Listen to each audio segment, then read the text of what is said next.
बोलती पुस्तके.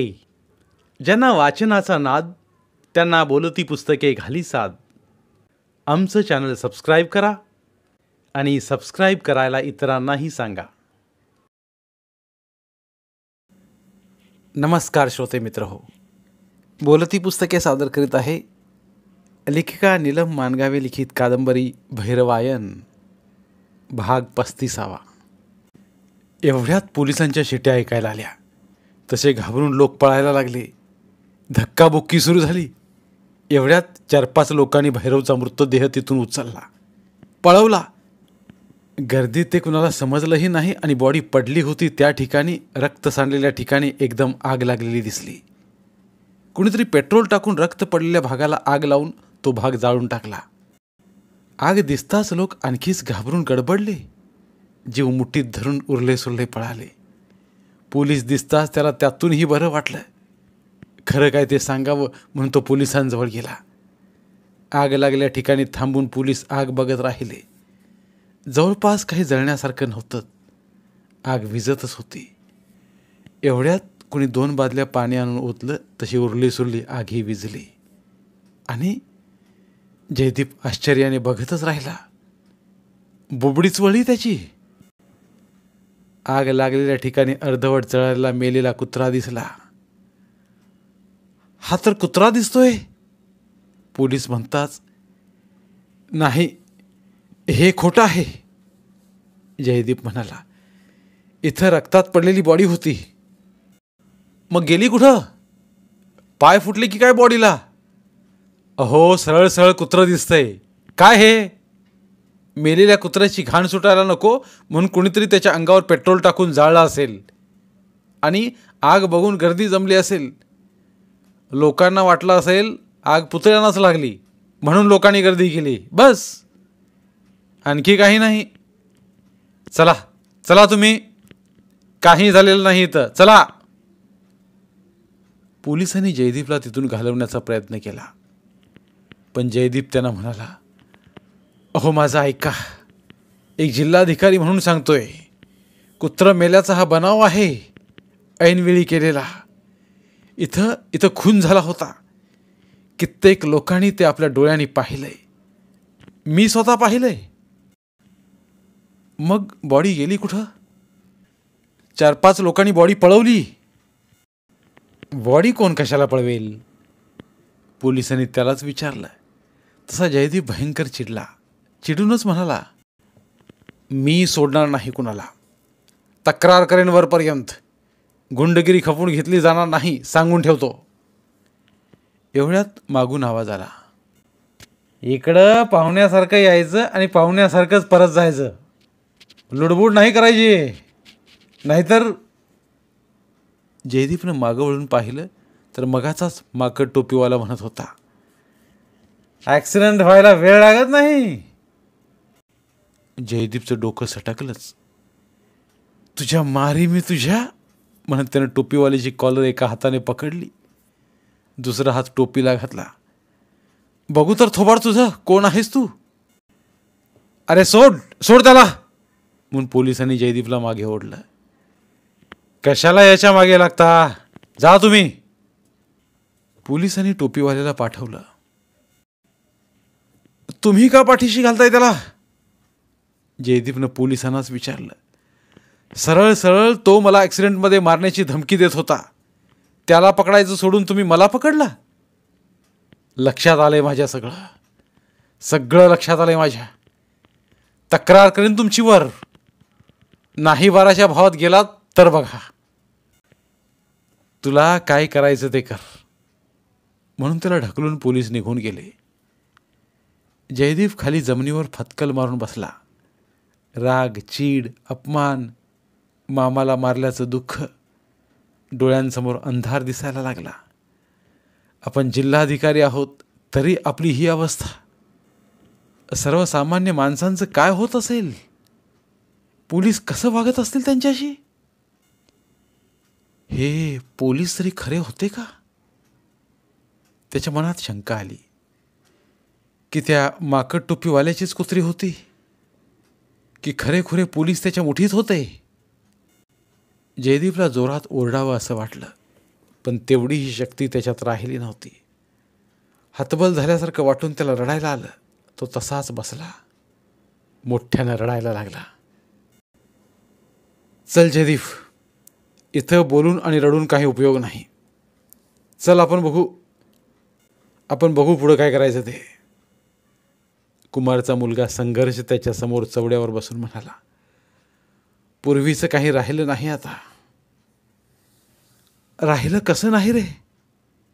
नको असणाऱ्यांना जाळून मारणं, त्यांना संपवणं हे या गावाला नवीन नाही. बरोबर आहे तुझं. जयदीपचा हात आपल्या हातात घेऊन संघर्ष म्हणाला, तरी तेव्हा माणसात जरा तरी माणुसकी होती. भगवानराव कॉम्रेडसारखे लोक होते विरोध करायला, विरोधात बोलायला ते घाबरत नव्हते. आता सगळं बदललंय. आता विरोधात बोलणारं कोणी राहिलंच नाही. भैरव काकांमध्ये ती धमक होती, तीही आज या माणसाने संपवली. पुतळ्यांच्या समोरच. तुला माहीत नाही आता सगळंच बदललंय. कुठं काय बदललंय रे? तेव्हा हे लोक पुराव्या अभावी सुटले होते नव्हे, त्यांच्यावर गुन्हाच दाखल केला नव्हता कुणी. आत्ताही पुराव्या अभावी सुटतीलच ते. आत्ताही गुन्हा नोंदवला जाणार नाही, नोंदवूनही कुणी घेणार नाही. गावाचं रंगरूप बदललं, पण माणसं नाही बदलली. उलट ती जास्त क्रूर झाली, हिंसक झालीत. माझ्या मामाचा कुत्रा करून टाकला रे त्यांनी. जयदीप रडत रडत म्हणाला, मामाचं प्रेत उचलून गायब केलं रे त्यांनी, आणि त्या ठिकाणी मेलेलं कुत्रं टाकून जाळलं. कसा शांत राहू रे? कसा शांत होऊ? मी एका जिल्ह्याचा जिल्हाधिकारी आहे रे, आणि माझ्या मामाला मारलं, ठार मारलं, खून केला त्याचा. अख्ख्या गावासमोर त्यांनी मामाला पळवून नेलं, आणि मी काही करू शकलो नाही. काय उपयोग माझ्या जिल्हाधिकारी पदाचा? मामाचं प्रेत आता कुठं नेऊन टाकतील कोण जाणे. जयदीप आणखीनच रडायला लागला. जिल्हाधिकाऱ्याच्या मामाची ही अवस्था, मग सर्वसामान्य माणसांचं काय होत असेल? बोल ना संघर्ष, काय करायचं मी? खरं आहे तुझं, संघर्ष म्हणाला. असंच चाललंय जगात. माणसात माणुसकी राहिली नाही. नुसती माणुसकी नाही रे, राजकारण्यांच्या दावणीला बांधलेली ही माणसं झुंडशाहीचं राजकारण करतायत.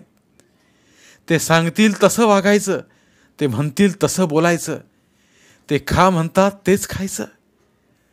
स्वतःचं डोकं चालवायचंच नाही, अन्यायाविरुद्ध तर बोलायचंच नाही. कसं बोलणाऱ्याला संपवलं जातंय. माझ्या मामाची चूक तरी काय होती रे? जयदीप, आवर आता, चल. म्हणून संघर्षनं जयदीपला उठवलं, हात धरून त्याला चौकाच्या बाहेर आणलं. चल घरी जाऊया. आईला काय सांगू रे आता? जयदीपला स्वतःला आवरता येईना. जयदीपला आपल्या गाडीवर घेऊन संघर्षनं त्याला त्याच्या घरी नेलं. एवढ्या वेळात चौकात पांगापांग झाली होती, म्हणजे पोलिसांनी जमावाला तिथून घालवलं होतं. कुत्रं जाळल्याच्या केलेल्या बनावाच्या ठिकाणी एक पोलीस उभा होता. दुसरे 2 पोलीस चौक परिसरात फिरत राहिले. जयदीपला घेऊन संघर्ष त्याच्या घरी गेला. वैभवराव बाहेर दारातच पायरीवर बसले होते. त्यांना पाहताच जयदीप येऊन त्यांच्या मांडीवरच कोसळल्यासारखा त्यांच्याजवळ बसला. वैभवरावांनी त्याला आपल्या मिठीत घेतलं. तसा तो गदगदायला लागला, हुंदके द्यायला लागला. तसे वैभवराव त्याला म्हणाले, इतक्यात तिला काही सांगायला नको, तिला सहन होणार नाही ते. तरी त्याचा आवाज आतपर्यंत गेलाच. त्याची आई मुक्ता गडबडनं बाहेर आली. काय झालं रे जयदीप? एवढ्या गडबडीत कुठे गेला होतास? जयदीपचं सगळं शरीर हुंदक्यानं थरथरत होतं. काय झालं याला? तिनं नवऱ्याला विचारलं. बोला ना हो, का रडतोय हा? कुणाला काय झालं? आई आई भैरव मामा गेला. रडतच तो म्हणाला. मुक्ताला समजेच ना आपण काय ऐकतोय ते. काय म्हणालास? भैरव मामा त्याला काय झालं? गेला आपल्याला सोडून. तोरडायलाच लागला. हतबुद्ध झाल्यासारखी ती त्याच्याजवळच पायरीवर बसली. म्हणाली, कधी? काय झालं त्याला? कुठं आहे तो? मला का नाही सांगितलंस? सकाळी गडबडीत त्यासाठीच गेलास की काय? अरे अरे मला सांगायचं तरी. ती प्रश्नावर प्रश्न विचारायला लागली आणि आई म्हणून तिच्या मांडीवर डोकं ठेवून तोरडायला लागला. कसं कसं काय झालं? मला सगळं सरळ सरळ सांग बघू. कसं आणि काय सांगू तुला? तो आणखीच रडायला लागला. आता या क्षणी तो जिल्हाधिकारी नव्हता, मुक्ताचा मुलगाही नव्हता, तर या क्षणी तो फक्त आणि फक्त त्याच्या मामाचा लाडका भाचा होता. आणि त्याच्यासमोर प्रश्न पडला होता की मामाच्या सख्या छोट्या बहिणीला हे कसं सांगायचं की त्याच्या लाडक्या दादाचं लोकांनी काय काय केलं. जयदीप आज चल. काकू आज चला म्हणून जयदीपला घेऊन संघर्ष आत गेला. एव्हाना 5-25 लोक दारात जमले होते. त्यांनी मुक्ताला आणि वैभवरावांना धरून आत आणलं. मुक्ता खाली जमिनीवर बसली. म्हणजे तिला धरून आणलेल्या बायकांनी तिला जमिनीवर पण एका कडेला भिंतीला टेकवून बसवलं. वैभवरावांना पुरुषांनी एका खुर्चीवर बसवलं. संघर्षनं जयदीपलाही खुर्चीवर बसवलं. मुक्ताला अजूनही नीटसं समजतच नव्हतं की भैरवला काय झालं. तसा तर तो आजारीही नव्हता. मग ॲक्सिडेंट झाला की काय? त्याचा खून झाला असेल हे तिच्या ध्यानी मनीही आलं नव्हतं. माझ्या दादाला काय झालं? कशानं गेला तो? कोणी सांगा तरी मला. हुंदक्यात जायबंदी झालेला जड भार तिचा आवाज ऐकता जयदीपने आक्रोश केला. आई आई कसं सांगू तुला? मामाचा खून केला नालायक माणसांनी. काय? त्याचा खून झाला? कुणी कुणी कुठे केला खून? विचारता विचारता तिची शुद्धच हरपली. कुणी पाणी आणलं, तोंडावर पाणी मारलं. कुणी कांदा आणला, फोडून नाकासमोर धरला. आया बाया तळ हात तळ पाय चोळायला लागल्या. कुणी डॉक्टरांना फोन केला. काही वेळात तिने डोळे उघडले. नेमकं काय झालं हे लक्षात येताच भैरव दादा म्हणत म्हणत ती पुन्हा बेशुद्ध झाली. डॉक्टर आलेच होते तेवढ्यात. इंजेक्शन देऊन त्याने तिला आत नेऊन झोपवायला सांगितलं आणि कुणी त्यांच्याशी बोलू नका, त्यांना उठवू नका असंही सांगितलं. पुढच्या 8 दिवसात हळूहळू सगळ्या घटना तिला समजत गेल्या. दुसऱ्या दिवशी जयदीप तिला घेऊन भैरवच्या घरी गेला. पुढं 10 दिवसात ती भैरवच्या बायकोसोबत राहिली. भैरवच्या पोरक्या पोरांचं सांत्वन करत राहिली. स्वतःचं दुःख आतल्या आत दाबून आपल्या भाच्यांना आणि भांबावून गेलेल्या वहिनीला धीर देत राहिली. भैरव आपला दादा असला तरी आपल्यापेक्षा त्याच्या मुलांचं आणि बायकोचं दुःख मोठं आहे हे समजून त्यांना जपत राहिली. भैरवची बायको एकदा मुक्ताला म्हणाली, ताई मी सारखी म्हणायची तुमच्या दादाला, हे सगळं सोडा आता. वैभव दादांसारखं कामातनं बाजूला व्हा, शांततेनं जगा. कशाला धावाधाव करता एवढी? तर तुमचं भाऊ म्हणायचं, असा कसा बाजूला होऊ? माझा खरा संसार तो आहे. माझ्या कुटुंबातली ती माणसं आहेत, गोरगरीब माणसं, अडाणी माणसं. माझा त्यांना आधार वाटतो. त्यांचा आधार मी कसा काढून घेऊ? मी रागानं म्हणाली, तो तुमचा संसार, मग आमचं काय? उद्या तुमचं काही झालं तर आम्ही काय करायचं? माझं काय होणार आहे? हसून म्हणायचे ते. माझा काय कोणी मुर्दा पाडणार आहे? काही होणार नाही मला. तू काळजी करू नकोस. पण पण ती रडत म्हणाली, मुर्दा पाडलाच की हो त्यांनी. यांनी जगाचं केलं, आता आमचं कोण करणार? कोण आमच्या मदतीला येणार? कोण येणार? ती रडायला लागली. काय बोलावं मुक्ताला समजेच ना. मुक्ता तिला आपल्याजवळ घेऊन पाठीवरून हात फिरवीत राहिली. 8 दिवस वर्तमानपत्रात याच बातम्या, उलटसुलट बातम्यांनी वर्तमानपत्र रक्ताळी जाऊ लागली. गावात चर्चा आहे भैरवचा खून झाला. पण प्रत्यक्षात ज्या ठिकाणी खून झाला असं म्हटलं जातं त्या ठिकाणी अर्धवट जळालेला कुत्रा सापडला. खरं काय आणि खोटं काय? पोलीस स्टेशनला भैरवच्या खुनाची नोंद नाही. हे चाललंय तरी काय? लोक खोटं कशाला बोलतील? पण प्रत्यक्ष पुरावा नाही आणि लोक कुजबुजतात पण साक्ष द्यायला तयार नाहीत. एवढी दहशत कुणाची? खून झालाय असं सांगायला लोक का घाबरतात? खुनाचं प्रकरण दडपलं जातंय की खून झालाच नाही? खून झाला असेल तर प्रकरण कोण दडपतंय? कुणाचा हात आहे यात? सूत्रधार कोण आहेत याचे? भैरवचा भाचा सोलापूर जिल्ह्याचा जिल्हाधिकारी जयदीप कारखानीस म्हणतो खून झालाय. रक्ताच्या थारोळ्यात पडलेला भैरवचा देह मी पाहिलाय.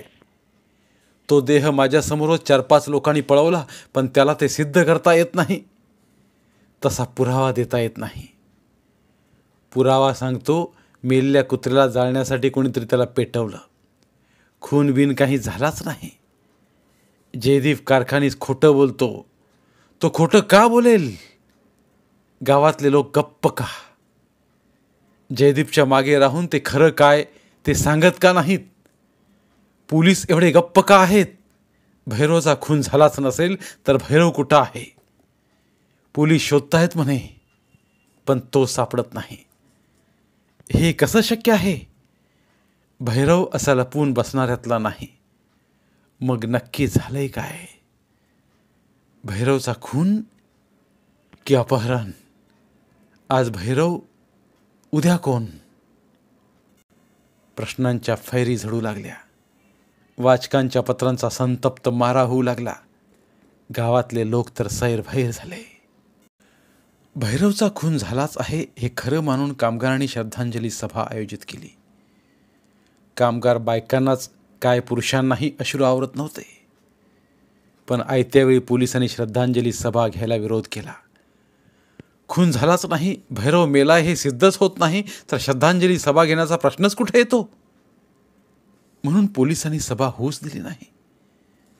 कामगार चिडले. घोषणाबाजी करत त्यांनी गावातून फेरी काढलीच.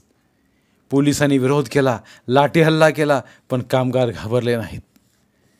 धनगर समाजाने 3 दिवसांचा दुखवटा पाळला. एवढं सगळं झालं पण त्याच्या विरोधात कोणीच आवाज काढला नाही. ना सत्ताधाऱ्यांनी, ना विरोधकांनी, ना भैरवच्या खास नेत्यांनी. भैरवला जणू सगळ्यांनी बेवारस करून टाकलं. 8 दिवस होऊन गेले तरी गावात हीच चर्चा. कुणाला समजतच नव्हतं भैरवचा खून कुणी आणि का केला. गावातला संघर्ष ग्रुप विचारात पडला. कोणी केला असेल खून?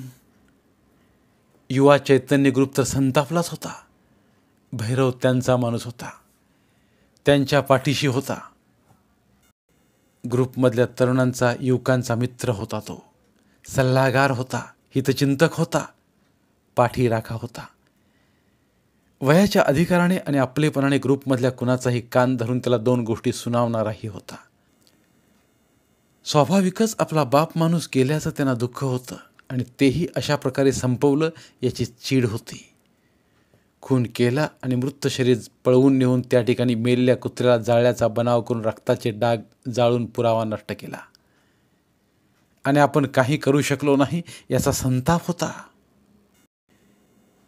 शेवटी युवा चैतन्य ग्रुपमधला जीवन कांबळे कुमारस्वामीच्या घरी गेला. म्हणाला, यार काही समजेनासं झालंय. काय करावं? आपल्या बाप माणसाला मारलं रे, ठार मारलं. खून केला आणि आपण काही न करता गप्प बसलोय. लाज वाटायला लागली.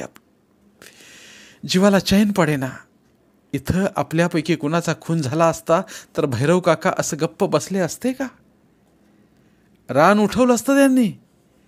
अन्यायाची दाद मागण्यासाठी आणि गुन्हेगारांना अटक करण्यासाठी रस्त्यावर उतरले असते ते. घोषणा दिल्या असत्या.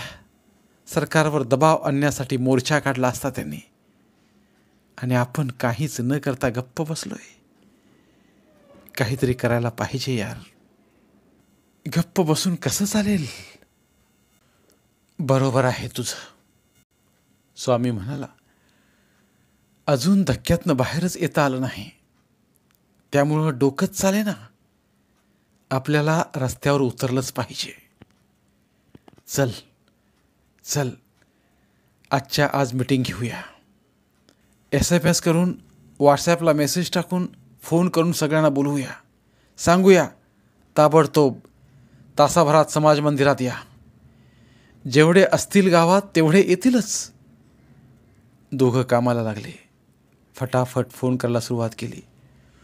व्हॉट्सॲपवर मेसेजही पाठवले आणि दोघं समाज मंदिरात जाऊन वाट पाहत बसले सगळ्यांची. तासाभरात 25-30 कार्यकर्ते समाज मंदिरात आले. संदीप शेलार, नैना पिसाळ, प्रेमा सावंत, संभाजी यासारखे मुख्य कार्यकर्ते हे सगळे तर आलेच. त्यांच्या पाठोपाठ आकाश, रजनी, किरण, जगन्नाथ, प्रभाकर वगैरे कार्यकर्ते आपापल्या समविचारी मित्रांना बरोबर घेऊन आले. 30-35 तरुण मुलं मुली एकत्र जमल्याचं पाहून टेहेळणीवर असल्यासारखे 2 पोलीस आले. काय चाललंय रे? त्यांनी विचारलं. काय करता एकत्र गोळा होऊन? हे पोलिसांनी कशाला टपकले इथं? नैना संदीपच्या कानाशी पुटपुटली. आता काय बोलणार आणि कसली चर्चा करणार? काय रे, काय विचारतोय? एका पोलिसानं जाब विचारल्यासारखं विचारलं. कसला कट चाललाय? हे ऐकताच संदीप शेलार खवळला. म्हणाला, आम्ही कट करतोय? कट? कट करणाऱ्यातले नाही आहोत आम्ही. आम्ही लोकशाही मार्गाने जाणारे आहोत. आम्हाला अक्कल शिकवतोस? समोर येऊन पोलीस म्हणाला. नाही, तुम्हाला काही शिकवत नाही आम्ही. आम्ही कटबीट करणाऱ्यातले नाही आहोत, एवढंच सांगतोय. मग कशाला जमला एवढं? ओ साहेब, प्रेमा सावंत 2 पावलं पुढे येऊन म्हणाली. कट करून ज्यांनी भैरव काकांचा खून केलाय ना, त्यांना पकडा. हिम्मत असेल तर पकडून दाखवा. इथं आमच्यावर कसली दादागिरी करताय? तोंड सांभाळून बोला बाई, दुसरा पोलीस म्हणाला. चला आपापल्या घरी जा सगळे. का? तुम्हाला काही प्रॉब्लेम आहे का? संभाजी घोळक्यातून पुढे येऊन म्हणाला. काही कट वगैरे करत नाही आहोत आम्ही. आम्ही श्रद्धांजली वाहण्यासाठी एकत्र आलोय. त्यासाठी ही परमिशन घ्यावी लागेल का आम्हाला? श्रद्धांजली वाहण्याचा तरी हक्क आहे की नाही आम्हाला? संभाजी चिडलाच. च्या मारी स्वातंत्र्यात आहोत की पारतंत्र्यात आहोत हेच समजेन असं झालंय. शिव्या द्यायचं काम नाही, पोलीस म्हणाला. गप गुमान आपापल्या घरी निघून जा. का? जमावबंदी आहे का कर्फ्यू आहे? संभाजी थांब, म्हणत कुमारस्वामी पुढे येऊन पोलिसांना म्हणाला. साहेब, आम्ही फक्त श्रद्धांजली वाहणार आहोत, बाकी काही नाही. कोणाला वाहताय श्रद्धांजली? पोलीस अड्डेतेनं म्हणतात. ते तुम्हाला माहीत आहे साहेब. आपल्याला साहेब म्हटलेलं पाहून पोलीस जरा खाली उतरलाच होता, तरी म्हणाला. भैरवचा खून झालाय म्हणजेच तो मेलाय याला पुरावा नाही, मग श्रद्धांजली का वाहताय? भैरव काका सापडत पण नाहीत त्याचं काय? ते जाऊ दे साहेब. भैरव काकांचा खून झालाय की ते जिवंत आहेत की तुकारामासारखं सदैह वैकुंठाला गेलेत, त्याचा कायदेशीर निकाल लागेल तेव्हा लागेल, पण तुर्तास आम्हाला श्रद्धांजली वाहू द्या. तेवढं तरी स्वातंत्र्य आहे ना आम्हाला? बरं बरं, पडदिशी आवरा आणि जा इथून. ठीक आहे, म्हणून तो सगळ्यांना उद्देशून म्हणाला. चला बसा, सगळे बसून घ्या. सगळे बसले. कुमारस्वामी पुढे जाऊन राहिला. तेव्हा एकदम त्याच्या लक्षात आलं, श्रद्धांजली सभेसाठी जमल्याचं आपण पोलिसांना सांगितलं, पण भैरव काकांचा फोटो कुठे आहे? काय करावं प्रश्नच पडला. श्रद्धांजली सभा घेण्याच्या हेतून ते जमलेच नव्हते. आपण पुढं काय करायचं हे ठरवण्यासाठी जमले होते. ऐनवेळी पोलिसांना श्रद्धांजली घेत असल्याचं सांगावं लागलं. पण मग फोटोचं काय करायचं आता? संदीपकडे पाहत डोळे मिचकावत स्वामी म्हणाला, अरे फोटो घरातच राहिला. समोर फोटो ठेवल्याशिवाय श्रद्धांजली कशी व्हायची आता? संदीपने विचारलं. फोटो आणू का जाऊन? कुणाच्या घरात फोटो शोधायचा आता? स्वामीच्या मनात प्रश्नच पडला. कुठे सापडणार फोटो? आता काय करायचं? एवढ्यात मदतीला आल्यासारखा एक पोलीसच म्हणाला, आवरा लवकर, सुरू करा. पोलिसांनी सोडलेला हुकूम ऐकून जगन्नाथ म्हणाला, स्वामी, भैरव काका सगळ्यांच्याच काळजात आहे, मेंदूत आहे, बुद्धीत आहे, विचारांत आहे. मग फोटोची काय गरज? बोल तू. एवढ्यात बाहेर काही गडबड ऐकू येताच पोलीस सतर्कतेने बाहेर गेले. या संधीचा फायदा घेऊन स्वामी जीवन कांबळेला म्हणाला, जीवन, तू सुरुवात कर. तसा जीवन कांबळे पुढे जाऊन म्हणाला, आपण सगळे आज दुःखात आहोत. आपल्या मनात एक पोकळी निर्माण झाली आहे. लोकशाहीला काळीमा लावणारी घटना आपल्या गावात घडली आहे. आपल्या भैरव काकांचा खून झाला. कुठेतरी मोठ्या शहरात, महानगरात होणारे खून आपण एक बातमी म्हणून वर्तमानपत्रात वाचत होतो. आता तसा खून आपल्या गावात झाला. याचा अर्थ गुंडागर्दी करून दहशत निर्माण करण्याचं सत्र गाव पातळीपर्यंत येऊन पोहोचलं. खून का झाला, कशासाठी झाला, कुणी केला हे तपासाअंती समजेल किंवा समजणारही नाही. कदाचित खुनी सापडणारही नाही. आणि समजा सापडला तरी खून करणारा स्वतःच्या वैयक्तिक स्वार्थासाठी खून केला की तो भाडोत्री खुनी होता हे समजणं महत्त्वाचं आहे. खून करायला लावणारा कोणी वेगळाच असू शकतो किंवा एखादी सनातनी विचार करणाऱ्यांची शक्तीही त्यामागे असू शकते. हा खून कुणाच्या वैयक्तिक आकसापोटी झाल्याची शक्यता नाही. कारण भैरव काकांची कुणाशीही वैयक्तिक दुश्मनी नव्हती. खून झाला त्याला राजकीय कारण असू शकेल किंवा आता म्हणालो तशी एखादी शक्ती त्यामागे असू शकेल. नको असलेली किंवा आपल्याला डोईजड होणारी डोकी संपवणं हा आजचा राजकीय खेळ झाला आहे. सरळ लढता येत नसेल तर रडीचा डाव खेळायचा, मागून वार करायचा, ही आजची नीती झाली आहे. भैरव काकांचा खून झालाच नाही असा बनाव करण्यापर्यंतची पातळी खाली घसरली आहे. हे मोठंच कारस्थान आहे. लोकशाहीत चाललेली ही दहशत म्हणजे लोकशाही संपवण्याची सुरुवात आहे. आणि ही धोक्याची घंटा आहे जी आपण समजून घेतली पाहिजे. आता घाबरून चालणार नाही तर निर्भय बनून आपल्याला लढायचं आहे. हुकुमशाही बनत चाललेल्या राजवटीच्या विरोधात लढायचं आहे. संघर्ष करून लोकशाहीला जपायचं आहे. आणि महत्त्वाचं म्हणजे पोलीस बाहेर असल्याची खात्री करून तो पुढे म्हणाला, भैरव काका हे काही पहिले बळी नाहीत. याआधीच ही परंपरा सुरू झाली आहे. बळीराजापासून सॉक्रेटिस, गॅलिलिओ, तुकारामच काय, आपल्या गावच्या शिलेदारांसह दाभोळकर, पानसरे, कलबुर्गी, गौरी लंकेश ते भैरव काकापर्यंतचे खून म्हणजे पुरोगामी आचारविचार स्वातंत्र्याचे खून आहेत. आपण त्यांचे बलिदान व्यर्थ जाऊ द्यायचे नाही. यातली पहिली प्रतिक्रिया म्हणजे उद्याच्या उद्या आपण मुख मोर्चा काढून लवकरात लवकर खुन्याला अटक करण्यासाठीचे निवेदन नगराध्यक्षांकडे देऊया. खुन्याला पकडणं हीच खरं तर श्रद्धांजली. त्यासाठी जास्तीत जास्त संख्येने आपल्या सगळ्या संबंधितांना घेऊन मोर्चाला यायचं आहे. सगळ्या कार्यकर्त्यांनी मग घरोघरी जाऊन त्यांना सांगून मोर्चाला यायचं कबूल करून घेतलं. अख्खा गाव मोर्चाला यायला तयार झाला. विरोधात असणाऱ्यांनीही मोर्चाला यायचं कबूल केलं. मोर्चाला आपण गेलो नाही आणि आपल्याला खुनाशी जोडलं तर? या भीतीपोटी सगळे तयार झाले. वैभव काका, मुक्ता मॅडम, कुमार पाटील, अंजली मॅडम सगळ्यांनी यायचं पक्क आश्वासन दिलं. वैभव काका तर म्हणाले, या मोर्चात सहभागी होणं म्हणजे कॉम्रेड कांबळे गुरुजी, सीताबाई वडार, भगवानराव आणि किसन लोहार यांचा वसा चालवणं आहे. मोर्चात सहभागी होणं हे आपलं कर्तव्य आहे.